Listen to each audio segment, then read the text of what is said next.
பல்வேறு கோரிக்கைகளை வலியுறுத்தி இரண்டாவது நாளாக சாலை மறியலில் ஈடுபட்ட 500க்கும் மேற்பட்ட சத்துணவு அங்காடி ஊழியர்கள் கைது செய்யப்பட்டனர்.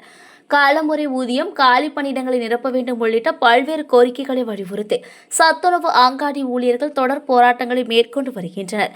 சத்துணவு அங்காடி பணியாளருக்கு இளநிலை உதவியாளர் நிலையில் 16,500 ரூபாய், அலுவலக உதவியாளர் நிலையில் 15,700 ரூபாய் என்ற அடிப்படையில் காலமுறை ஊதியம் வழங்க வேண்டும். காலி பணியிடங்களை உடனடியாக நிரப்ப வேண்டும். அப்பொழுது 10 ஆண்டு பணி முடிந்த தகுதியுள்ள பணியாளர்களை 50% சேர்க்க வேண்டும். அங்கன்வாடிக்கு கோடை விடுமுறை, தற்காலிக பணி நீக்க காலத்தில் பிழை ஊதியம், ஓய்வூதியர்களுக்கு அகவழிவுப்படி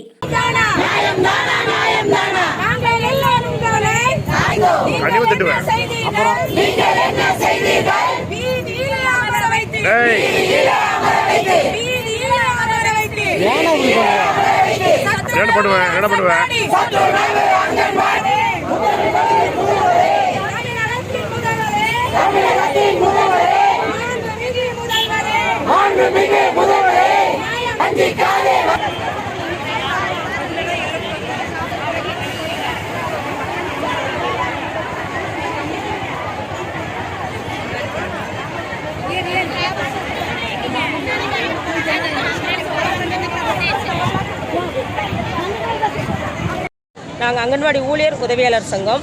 எங்களோட கோரிக்கை என்னங்கிறது 40 வருஷமாக நாங்கள் அரசாங்கத்திட்ட போராடிட்டு தான் இருக்கோம். ஆனால் அரசாங்கம் இப்போ வரைக்கும் எங்களோட கோரிக்கையை நிறைவேற்றலை. 2021 தேர்தல் வாக்குறுதியும் கொடுத்தாங்க. 313 உங்களை காலமுறை ஊதியமாக மாத்திரனாங்க. இப்போ வரைக்கும் அந்த தேர்தல் வாக்குறுதியை அரசு ஏன் நிறைவேற்றலைன்னு தெரியல. நாங்கள் இன்றைக்கி தெருவில் நின்று போராடிட்டு இருக்கோம்.